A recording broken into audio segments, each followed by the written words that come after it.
1957 Topps Whitey Ford in earth-shattering PSA 10 gem mint.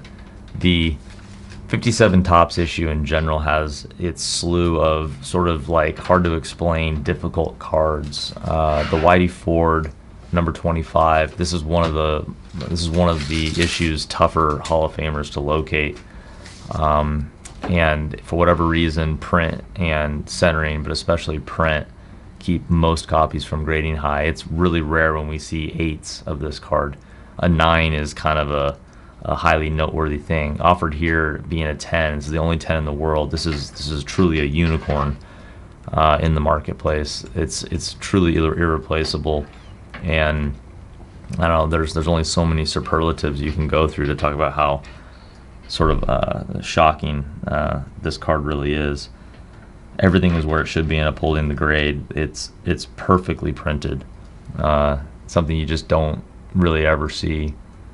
It's void of print, snow, or flecks of any kind. The centering is as close to perfect as we can measure, and then the cardstock is exactly where it should be as well. It's it's just a really amazing thing. We'll go ahead and give a scan of the technical pieces here just to show how nice it is. There's not a lot to really reference. It's just completely packed fresh, and it was perfectly made, some 70 years ago, 75 years.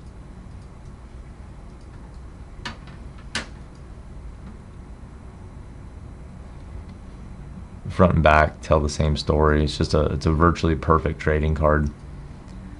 It starts to beg the question, how in the world does something like this survive like this? You can imagine you'd love to just be a fly on the wall just to understand kind of how this could have been so perfectly preserved for so long.